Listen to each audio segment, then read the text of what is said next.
नमस्कार मित्रांनो, ॲग्रीकट्टा यूट्यूब चॅनलमध्ये आपले सर्वांचे स्वागत आहे। पेसा संदर्भात जी सुप्रीम कोर्टामध्ये केस सुरू आहे 17 संवर्गातील रखडलेली पदभरती या संबंधित आपण अपडेट देणार आहोत आणि सुप्रीम कोर्टामध्ये एक आरटीआय फाईल करणार आहोत पेसा संदर्भात केस अपडेट साठी। विद्यार्थी मित्रांनो, हा व्हिडिओ अत्यंत महत्त्वपूर्ण आहे, त्यामुळे शेवटपर्यंत बघा आणि चॅनलवर नवीन असाल तर सबस्क्राइब करून ठेवा। या ठिकाणी आपण सुप्रीम कोर्टाच्या वेबसाईटला व्हिजिट केल्यानंतर आपल्या समोर अशा प्रकारचा इंटरफेस दिसणार आहे। त्यामध्ये आपल्याला आपल्या केसचे स्टेटस बघण्यासाठी या ठिकाणी माहिती भरून घ्यायची आहे। पार्टी नेम टाकायचा आहे।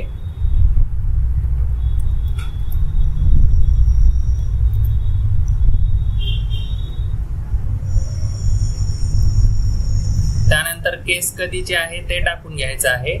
2023 मध्ये दाखल केलेली आहे ही केस आणि त्यानंतर पेंडिंग आहे स्टेटस। या ठिकाणी कॅप्चा सॉल्व करून आपण केसचे स्टेटस सर्च करूया। आपण बघू शकता प्रोसेसिंग होत आहे। मित्रांनो, या ठिकाणी आपण बघू शकता डायरी नंबर दिलेला आहे, केस नंबर आहे आणि आपण ऍक्शन या ठिकाणी बघून घेऊया।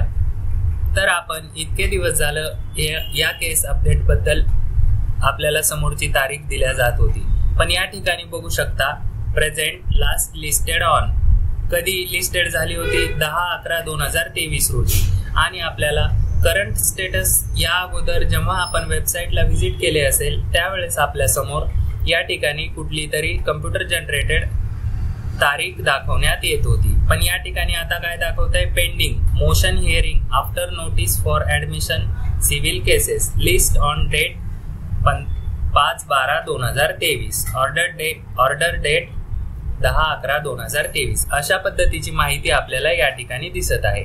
मग आपल्याला केसची पुढील तारीख काय असणार या संदर्भात माहिती आपल्याला कुठून मिळणार, तर आपण जेव्हा सुप्रीम कोर्टाचे कॅलेंडर बघतो यामध्ये त्यांच्या व्हॅकेशन पिरियड दिलेला आहे, तो आपण बघू शकता।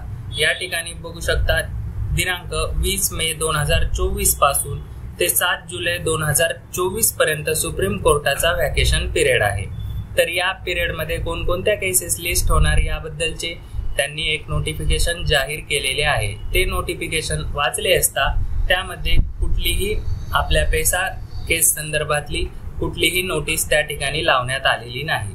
मग आपल्याला पुढील प्रक्रिया कशी करावी लागेल, तर यासाठी आपण हा व्हिडिओ बनवत आहोत। यामध्ये आपण बघू शकता सुप्रीम कोर्टाच्या वेबसाईटवर आल्यानंतर आपल्याला ई सर्व्हिसेस यामध्ये जाऊन ऑनलाईन आरटीआय पोर्टलवर जायचे आहे।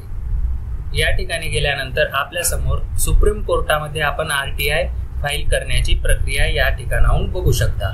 मित्रांनो, अशाच पद्धतीने आपण फॉरेस्ट विभाग असो, कृषी विभाग असो, असाच पाठपुरावा आपण करत असतो विद्यार्थी मित्रांसाठी। त्यामुळे चॅनलवर नवीन असाल तर सबस्क्राईब करा आणि हा व्हिडिओ जास्तीत जास्त लोकांपर्यंत शेअर करा, म्हणजे त्यांनाही यातून माहिती मिळेल। तर या ठिकाणी आपण आरटीआय म्हणजे राईट टू इन्फॉर्मेशन, त्यानंतर या ठिकाणी आपल्याला ऍक्ट काय आहे त्याबद्दल वाचायचं असेल तर वाचू शकता, पण आपल्याला आरटीआय दाखल करायची आहे। त्यामुळे आपण ऑनलाईन आरटीआय पोर्टल या ठिकाणी क्लिक करूया। इथे आपण click here to view RTI online portal या ठिकाणी क्लिक करून ओके करू।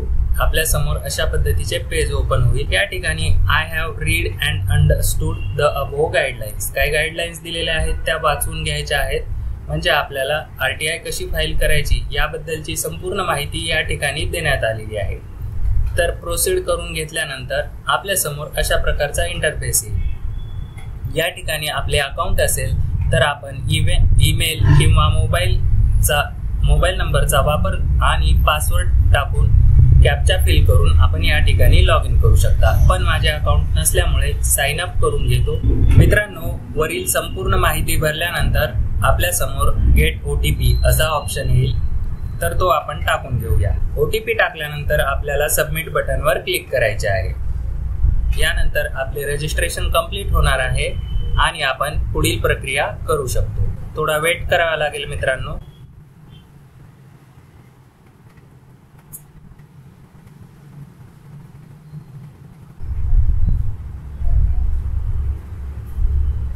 मित्रांनो, आपण बघू बघू शकता आपल्याला काहीही एरर मेसेज आलेला नाही. लॉग इनचे पेज ओपन झालेले आहे. या ठिकाणी आपण पासवर्ड वगैरे सेट केलेला नाहीये, त्यामुळे आपण लॉग इन करू शकत नाही. तर मित्रांनो, हा आपण पार्ट 1 समजा आणि पुढील पार्ट मध्ये आपल्याला संपूर्ण माहिती मिळणार आहे. त्यामुळे चॅनलवर नवीन असताल तर सबस्क्राईब करून ठेवा, म्हणजे तुम्हाला पुढील पार्ट बनवला की तुम्हाला त्याची नोटिफिकेशन मिळेल. याबद्दल आपण आणखी 1-2 तासांनी ट्राय करणार आहोत RTI फाईल करण्यासाठी.